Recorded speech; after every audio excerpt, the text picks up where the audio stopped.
A look at our matchup at the X. You're going to see it right now. No surprise for Salisbury. Number 45, Brett Malamphy, the senior Fogo. 207 for 274 on the year. A ridiculous 76%. 72% on the career with over 1,000 attempts against the true freshman, Zach Sands. 52% on the year. 94 ground balls. But Zach Sands had a very good game yesterday against Lynchburg, playing above that average pretty handily. So we'll see who can get the better end of the face-off matchup today. We're about to get started. Final four action. Here we go. And it's a CNU gifted face-off after an illegal team. We talked about him yesterday in the Lynchburg game, though. He's going to be active in transition. Some possessions he'll even be out there with those attacking guys. He is a transfer from D1 University of Richmond. He's actually playing on the extra season of eligibility now with CNU. Of course, all these athletes still with that blanket waiver. 4 different guys on this CNU attack that have 30 goals on the year or more. They have a hat trick in the last game. They got to watch out, but now Salisbury's got a transition. Look, the long pole, DeFazio. He has had a good start to this game. It's just 2 early caused turnovers for Christopher Newport, and they capitalized on those turnovers. Fight now at the X for it. Pile of bodies. Looked to be a CNU player coming away. It's still up for grabs. Ball goes bouncing away, and it's Jackson Woodward hauling it in. Sweeney, who led the team in faceoff wins in the last game yesterday against Illinois Wesleyan. That was largely due to the margin rather than level of success.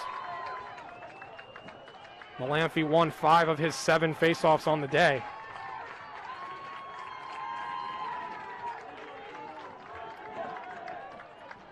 Owen Sweeney out there again. Gino, we talked about it a little bit in the pregame, but we as broadcasters up here, we love stats. We love looking at evidence of why teams are successful.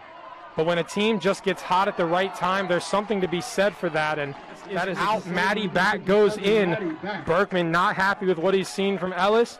So here comes the true freshman who had a very good conference tournament. Into goal goes Maddie back. Yeah, he was the C2C tournament MVP, and he was the last one that... 2:29 remaining here in the first quarter of play. 5-2 is the score line right now. Salisbury just cashed in. Malamphy gets a face-off win, and face-off category. Well, Gino, when we were talking to Coach Berkman earlier this week, he had nothing but positive things to say about his true freshman there, Jack Dowd.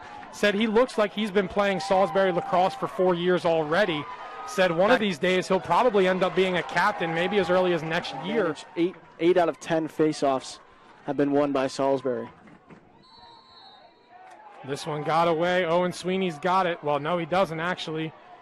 Bowled over the line. Still a fight for it, and it's Woodward who scoops it up. Away. Found the top shelf.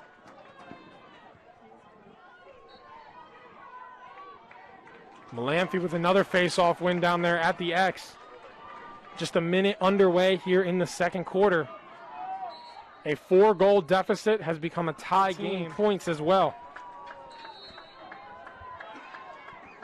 Another face-off won by Salisbury. We talked about in the C2C championship, the captains kept it. Started with 2 minutes and 30 seconds left in the first quarter, and since then, it's just been all Salisbury. Got a flag there on the face-off. Going to be a violation against Owen Sweeney. 2. That would be Dowd, Bromwell, Melton, and Ferreira. Surprise, surprise, 4 of the biggest goal scorers on the team. Malamphy gets the face-off win. Goes out to Melton. Melton with a game-high 4 points as well. This face-off still on the ground, kicked around by CNU. DeFazio trying to scoop it up. It gets away, but that'll lead to an easy ground ball for Bromwell. Malamphy gets the ball to bounce his way and is able to get the ground ball as well. Malamphy fighting through the contact. Pass off the mark, though, trying to get it up to Hunter Mason. Big third quarter. A little bit of a slow start for both teams. That first 5 minutes and change. No goals for either side until now. Malamphy gets the win, tries the quick flip back, And objectively speaking here, Gino, that is at least the third. A nice placement from Posner. Talking about that face-off and ground ball category there in the stat sheet, we said that was going to be important for CNU. There's a face-off win right there for Sands, who's going to turn and fire. Assist. That was Melton now with 5 points on the day. That one bouncing away. Hunter Mason comes up with it. The third Seagull with a hat trick on the day. Technically 4. Melton has 4 goals, and Dowd, Bromwell, and Ferreira all have 3. Sweeney trying to bowl that one away. Still a little bit of a fight for the ground ball. It goes right. He saw themselves in a hole to Tufts, but since that comeback started at the end of the second, they have not looked back. At the start of the fourth. 16-11 RIT leads in this one. Malamphy getting a nice spinning ground ball win that time, but RIT, like Salisbury here, 16-7 the score line, and after Salisbury might have lulled some people to sleep with their run, this game has woken up a little bit in terms of scoring. However, Christopher Newport has got to get a few stops. 17-7, 9-17 left in the fourth quarter. Malamphy grabs another face-off win. Malamphy has been pretty close to peak performance here today.